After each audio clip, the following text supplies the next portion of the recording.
Uma boa noite a todos, sejam muito bem-vindos. Nosso grupo Espírita Aprendiz da Fraternidade. E hoje nós vamos falar sobre um tema do Evangelho segundo o Espiritismo chamado Cuidar do Corpo e Cuidar do Espírito.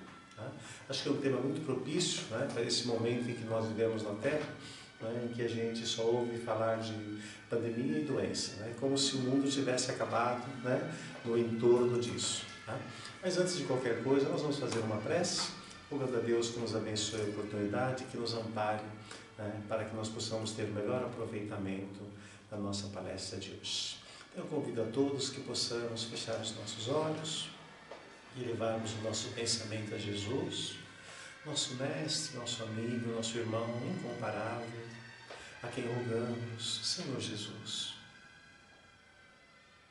que possa nos auxiliar através dos recursos espirituais, os recursos amigos, a nos favorecer no entendimento, trazendo reconforto para as nossas almas aflitas, muitas vezes abatidas, mas jamais sem perdermos a esperança. Este vosso Evangelho, que é luz, alimento e consolação para todos nós. E na certeza do vosso amparo amigo, a nortear os nossos caminhos e a iluminar a nossa vida, é que humildemente em teu santo nome a Deus pedimos a sua permissão para podermos dar por início a mais esta nossa pequena participação nesta reunião espírita desta casa, que assim seja. Bom, meus irmãos, como nós havíamos antecipado, o nosso tema de hoje é a respeito do cuidar do corpo e cuidar do espírito. Esse tema ele não é novo, é um tema que já é bastante recorrente, nos mais variados grupos espíritas. Outros credos religiosos também falam sobre a mesma coisa, porém utilizando às vezes outras nomenclaturas, outras definições, mas em síntese, todos estão querendo falar a mesma coisa, ou seja, a necessidade de nós cuidarmos do nosso corpo físico e a necessidade de nós cuidarmos da alma. Isso é muito importante, ou melhor, isso é muito relevante, principalmente se nós considerarmos que há não muito tempo atrás, a noção que se tinha a respeito do corpo e a respeito da alma era muito limitada. Para grande parte da humanidade, e aí nós não estamos falando apenas do mundo católico, com base no catolicismo romano, mas para grande parte do mundo conhecido, essa noção de vida após a morte era muito limitada. As pessoas, via de regra, não tinham esta consciência sobre o que é viver após a morte. Tudo se restringia àquilo que nós fazemos aqui. Tudo se restringia ao momento em que nós nascemos e ao momento em que nós morremos. Ou seja, viver se resumia a isto. E isto é uma coisa que durante muito tempo perdurou, em que pese, desde a mais remota antiguidade, os sábios, os filósofos, os profetas sempre reafirmavam a existência de um algo a mais além da matéria. Quando vem o Espiritismo, em meados do século XIX, ele vem explicar o que é esse algo a mais. Ele vem mostrar o que é isto que antecede o nosso nascer e aquilo que prossegue ao nosso morrer. E a partir daí tudo muda. Porque até então muita coisa não tinha sentido. Não tinha sentido, por exemplo, por que nós sermos bons? Por que fazermos? Por que praticarmos o bem? Por que não praticarmos o mal? Por que não abusarmos de certas coisas? Se ao morrermos, tudo deixaria de existir. Se ao desencarnarmos, nada mais teria sentido em relação ao que nós fizemos. Ou seja, haveria um nada antes de nós nascermos e haveria um outro nada depois que nós morrêssemos.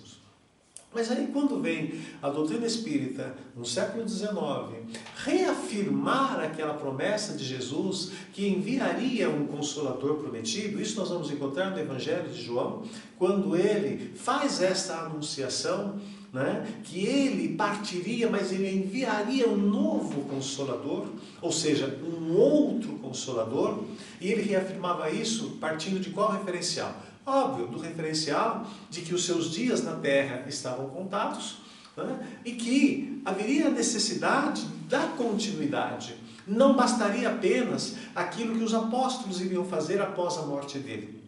Então ele já anuncia que em tempo oportuno Deus enviaria um novo Consolador. Esse novo Consolador veio na forma de um corpo de doutrina. E por que viria de ser desta forma? Pelo simples fato de que, né, não se resumindo a um ser de carne e osso, que tem um dia para nascer e um dia para morrer, esse outro Consolador, como uma doutrina, poderia ficar por toda a eternidade. Então, esse caráter consolador e esse caráter esclarecedor da doutrina espírita vem explicar muito daquilo que Jesus fez, pregou, ensinou fartamente, realizou fartamente, mas que não era até então compreensível. E grande parte disto parte desse princípio da existência da alma. Ou seja, do reconhecimento de que nós não nos limitamos a um corpo material, a um corpo físico. Que esse corpo físico é uma veste que nós temos, serve a nós nesse momento em que nós estamos, ou seja, nesse período encarnatório, mas que um dia nós vamos nos desvestir dessa veste e voltamos para a nossa pátria originária. Né? Chamamos de pátria originária o quê? O mundo espiritual, que é de onde nós viemos e para onde nós voltaremos. Mas este reconhecimento, ou seja, essa consciência, aí ela começa a mudar as coisas. Ela começa a mudar, por exemplo, por que fazermos o bem? Por que não fazermos o mal? Porque a partir de então, a gente tem a consciência de que todo o bem que nós fazemos prossegue conosco na nossa vida espiritual. Quando nós morremos, toda esta construção continua conosco. E de igual forma, todo o mal que nós fazemos não se extingue porque a morte chegou. Todo o mal que nós fazemos também prossegue conosco para a vida espiritual. Então, a partir de então, ganha relevância para nós a alma, o ser espiritual, o ser que tem a continuidade.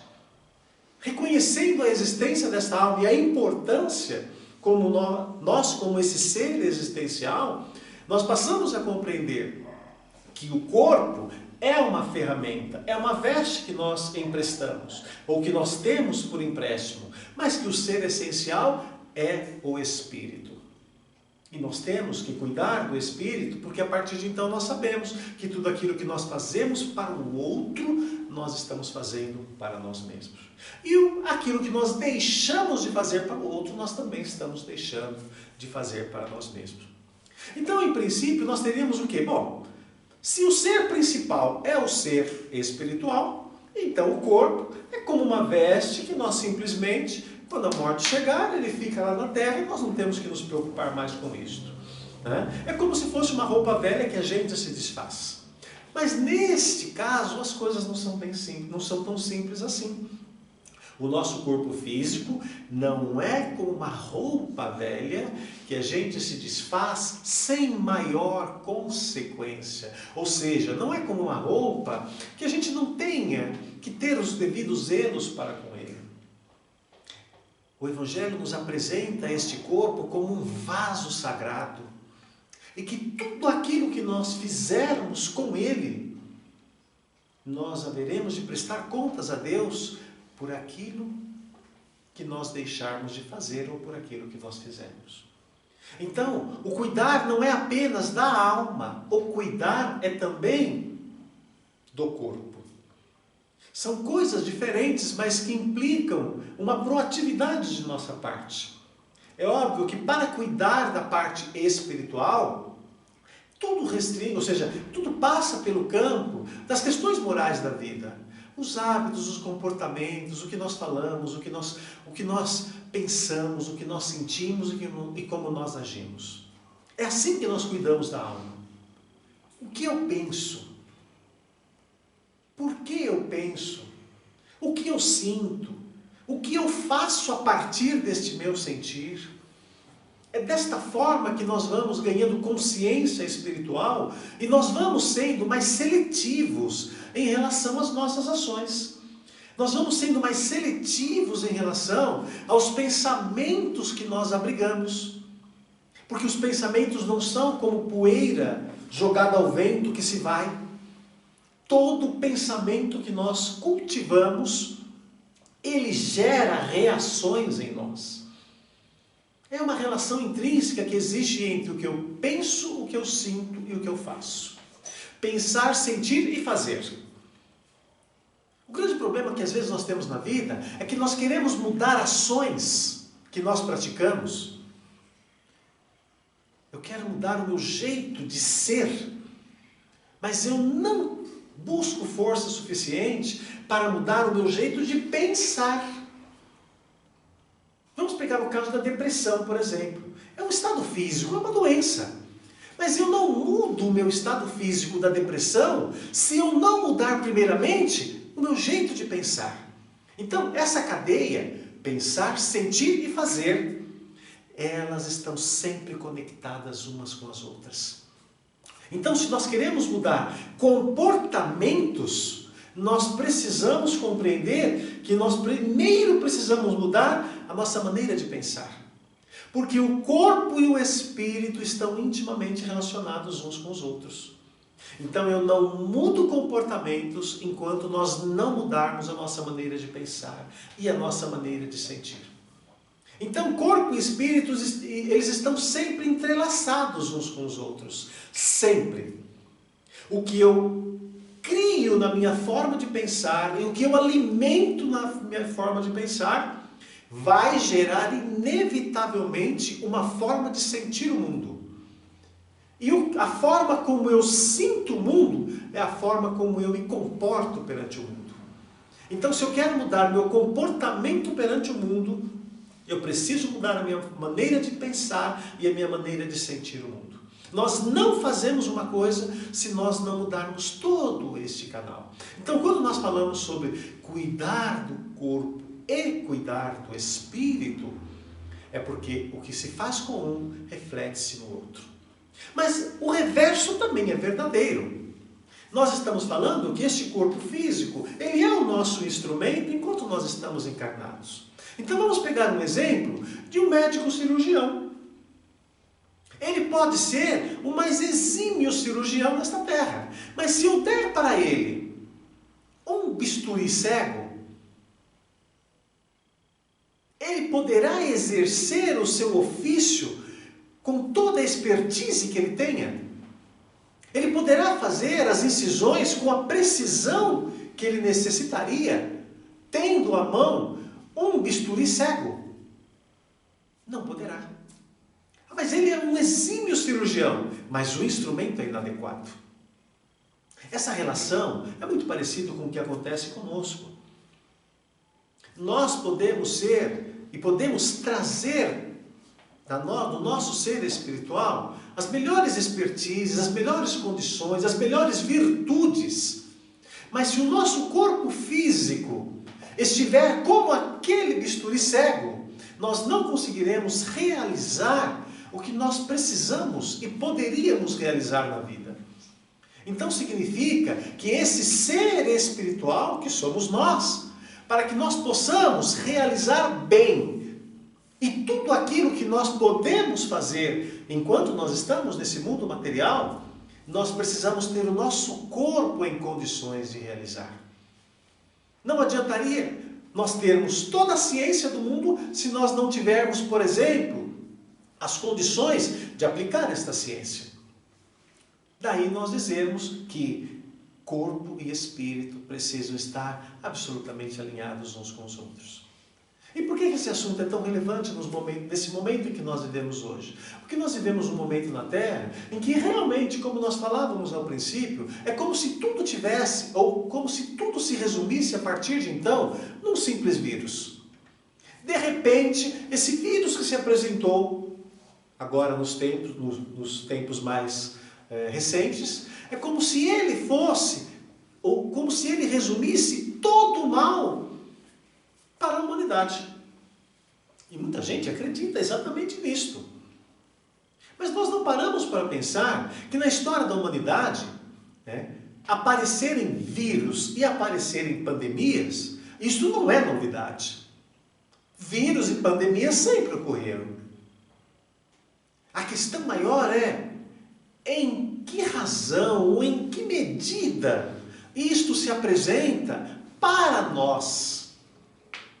Há um provérbio religioso que diz que não cai, palavras de Jesus, não cai uma folha de árvore sem que Deus o permita, sem que Deus o queira.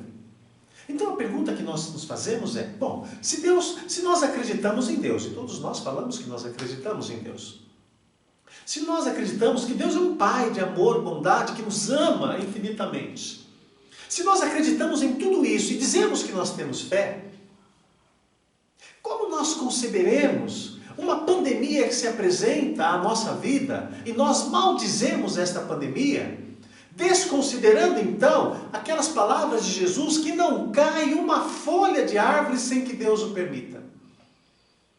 Ora, se Deus permitiu que esta pandemia se instalasse na Terra, é porque de alguma forma isto atende a um caráter providencial. Então, ao invés de nós maldizermos aquilo que se apresenta para nós, nós deveríamos tentar compreender o que se levanta como oportunidade a partir de uma pandemia. Ou talvez nós deveríamos analisar por que uma pandemia seria chamada ao encontro da humanidade. Então vamos parar e pensar um pouco e vamos refletir que há não muito tempo atrás, aliás há muito pouco tempo atrás, nós estávamos com os mandatários dos grandes países, dos países de referência, ou os chamados países de primeiríssimo mundo, cada um com o dedo, cada um com o dedo na sua bomba nuclear para verificar em que momento que ia atirar na cabeça do outro. E aí nós nos perguntamos, o que é mais danoso para a sobrevivência humana na Terra? Uma pandemia que leva alguns milhões de vidas, e realmente leva, ou uma bomba atômica que devastaria toda a vida humana sobre a Terra? Porque o potencial que nós temos hoje no mundo, instalado nas mãos dessas grandes potências nucleares, há bombas suficientes para destruir a Terra toda 10 vezes. E há não muito tempo atrás, né, aquelas intrigas entre, os melindres entre governos, estava lá para verificar quem aperta a sua primeiro, quem desenvolve a sua primeiro. E veja como Deus é tão sábio, gente, e tão providencial, a mostrar para nós que nós nem precisamos. Vejam, nessas coisas dos céus, nós nem precisa de muito esforço. Um simples vírus parou a humanidade. Quem estava com o dedo na bomba não está mais. Quem estava preocupado em desenvolver bomba nuclear, teve que reformular tudo e desenvolver vacina, gente, para sobreviver. Então, por trás daquilo que nós chamamos como um grande mal, na verdade está se levantando um grande bem, afastando de algumas mentes insanas a ideia de jogar uma bomba primeiro na cabeça do outro, sem pensar que o outro vai atacar a bomba na cabeça de si, e assim sucessivamente. E isto poderia ser realmente o final da vida humana na Terra. Então veio uma pandemia, um simples vírus, invisível. Todo mundo quer saber quem foi o culpado, quem criou, mas na verdade esse não é o maior problema. Muitos veem como sendo um grande mal, mas na verdade é um grande bem. Um grande bem que hoje não só trouxe essa repercussão nos planos governamentais, mas também trouxe uma repercussão nos planos minoritários, trouxe uma repercussão nas relações humanas. De uma hora para outra, as famílias tiveram que voltar-se para dentro de si. Tiveram que voltar para dentro das suas casas. A maior catástrofe que nós temos na sociedade contemporânea não é esse vírus, mas são as relações. Qual a qualidade das famílias? A vida moderna trouxe tanta tecnologia, e ao mesmo tempo que trouxe tanta tecnologia, trouxe tanto isolacionismo. Onde às vezes, dentro das famílias, o pai, para falar com o filho, manda um WhatsApp para ele para pedir que venha à sua sala, venha ao seu quarto, venha almoçar. A mãe, para falar com o marido, manda uma outra mensagem. E os irmãos, e assim sucessivamente, como quando nós nos damos conta, não há mais unidade familiar.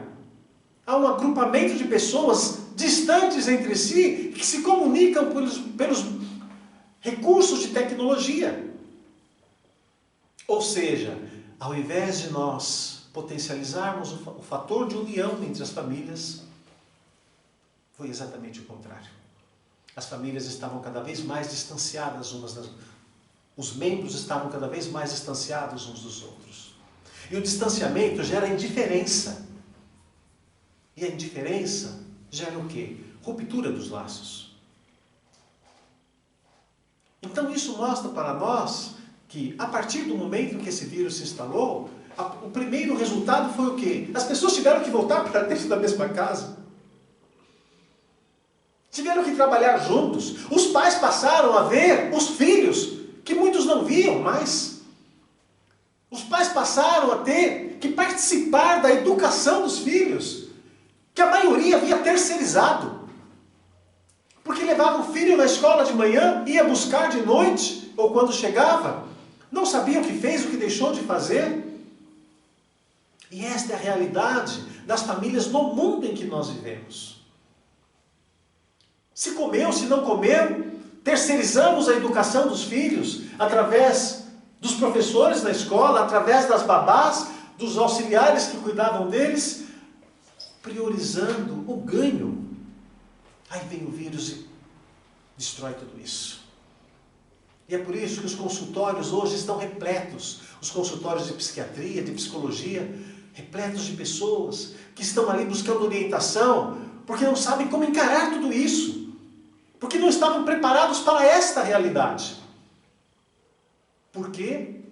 Porque nós víamos um lado material e não víamos um lado espiritual. Então esse vírus veio trazer para nós também esta questão. Veio mudar o nosso olhar também para esta questão. Mas veio mudar também o nosso olhar para outras formas de relação, para outras formas nossa de relação com o meio ambiente. Veio mudar a nossa forma de relação quando nós paramos para analisar as questões educativas, reeducando comportamentos.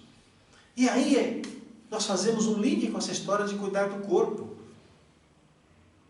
Quando nós somos levados a reeducar comportamentos nossos para priorizar aspectos de prevenção e saúde, nós estamos falando de cuidar do nosso corpo físico. E isto é muito importante. Reeducar a questão, ou seja, afastando de nós certos abusos que depõem contra a nossa própria sobrevivência na Terra. Dia 19 último agora, é o Dia Nacional de Combate ao Abuso do Álcool. 19 de fevereiro. Por que será que a humanidade, ou seja, que o povo brasileiro e outros países também têm outras datas, né, que são destinadas a isso? Por que será que a humanidade teve que criar um dia para eleger, né, um Dia Nacional de Combate ao Abuso do Álcool? Sabe por quê, gente? Por causa do abuso do álcool. Se não houvesse abuso do álcool, certamente não haveria essa necessidade. Ah, Edson, mas o álcool já está presente na sociedade, né, há milhares de anos. Realmente, os egípcios já produziam cerveja em alta escala. Alguns estudos demonstram que eles chegavam a produzir mais de 22 mil litros de cerveja, ou do comparativo dela, do similar, à época. E se nós formos navegar em outros, gregos, os babilônios, todos esses povos da antiguidade já produziam a bebida alcoólica. Mas o que mudou de lá para cá? Então, a bebida alcoólica na sociedade nunca deixou de existir. Ela sempre existiu. O que mudou foi o abuso. E o abuso em larga escala.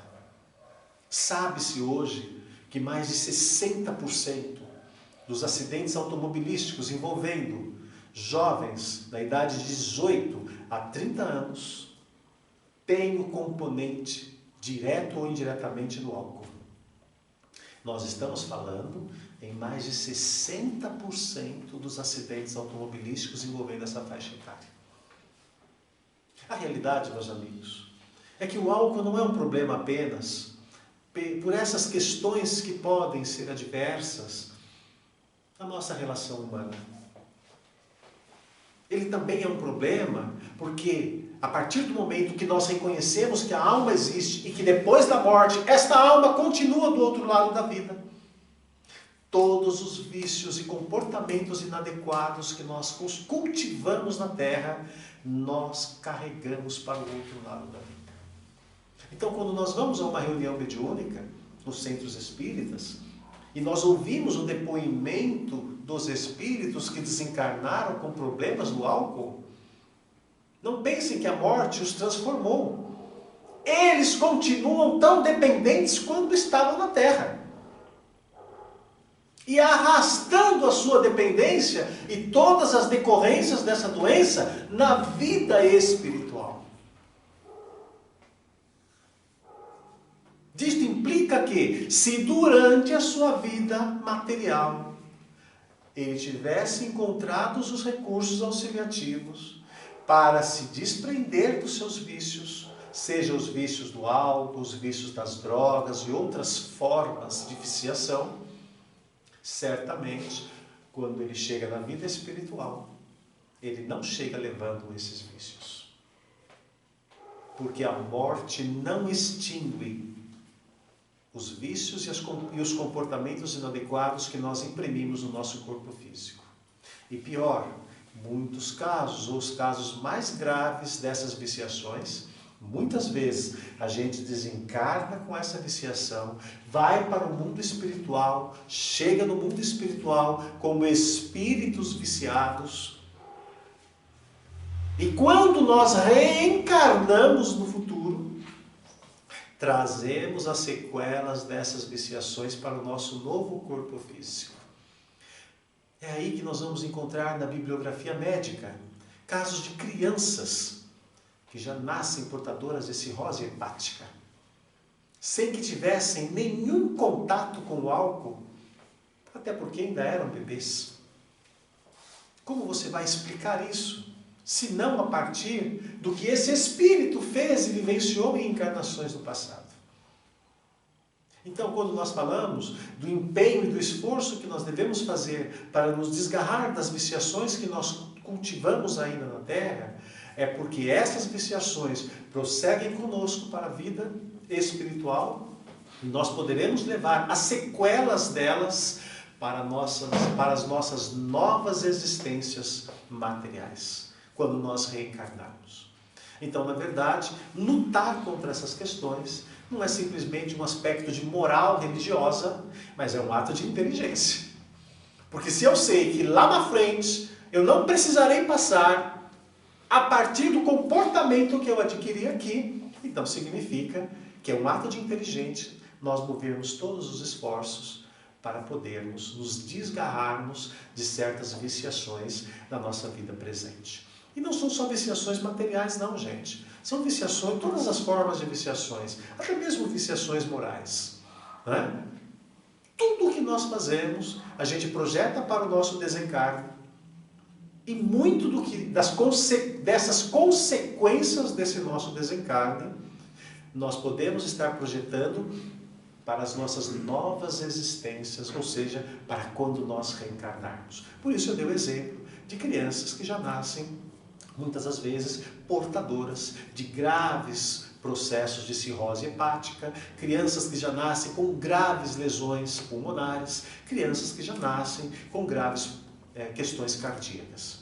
A única forma de você explicar isso é se você pensar naquilo que ela foi e naquilo que ela fez nas suas existências anteriores. Então, meus irmãos, quando o Evangelho de Jesus vem enaltecer a importância de nós cuidarmos da alma e, ao mesmo tempo, nós cuidarmos do corpo físico, é para que nós não tenhamos que ser no nosso amanhã, ou para que nós não tenhamos que carregar no nosso amanhã as consequências e as sequelas dos nossos comportamentos, das nossas existências futuras. Cuidar do corpo e do espírito é para nós, então, um ato de inteligência, se nós queremos afastar de nós certos sofrimentos. Daí aquelas pessoas que às vezes dizem assim, não é? Mas a minha vida, eu sempre fui assim e vou morrer assim. Né? Nós deveríamos nos preocupar, que realmente nós vamos morrer assim, mas devemos nos preocupar como é que nós estaremos num futuro, às vezes, não tão distantes de nós. Então, essa pandemia, meus amigos, não é um mal para a humanidade. Nós temos na humanidade males muito piores do que um vírus. Porque um vírus você controla pela vacina. Mas o que sai pela nossa boca, você não controla pela vacina. Falamos o que não deveríamos, semeamos a discórdia, semeamos o mal, e todo o mal que nós fazemos, nós estamos construindo um sofrimento para nós mesmos. Jesus nos abençoe, nos ampare. Vamos fazer a nossa prece de encerramento. E assim, meus amigos e amigas, irmãos e irmãs, ao término de mais essa nossa pequena participação, nós agradecemos aos benfeitores espirituais que aqui estiveram conosco, e em louvor e agradecimento a Deus, nosso Pai, e a Jesus, nosso mestre, amigo e irmão maior, nós vamos elevar aos céus aquela prece que Jesus nos ensinou, assim dizendo: Pai nosso que estais nos céus e em toda parte, santificado seja o vosso nome. Venha a nós o vosso reino, seja feita a vossa vontade, assim na terra como nos céus. O pão nosso de cada dia nos dai hoje e sempre, Senhor. Perdoe as nossas dívidas, assim como nós perdoarmos aos nossos devedores. Não nos deixe, Senhor, cairmos em novas tentações, cuja maior delas é andarmos afastados de Ti e dos Teus ensinamentos. Através desta prece, nós agradecemos o amparo de todos os espíritos amigos que aqui estão e estiveram conosco. Que possamos retornar para os nossos lares em paz e onde quer que estivermos, que nós possamos ser um bom instrumento nas Tuas mãos. Em Teu nome, Senhor, pedimos a Deus a permissão para podermos dar por termo a nossa reunião de mais esta noite. Que assim seja. Jesus abençoe a todos, muita paz aos vossos corações, um bom retorno aos vossos lares e até a semana que vem, se vocês desejarem. Uma boa noite a todos.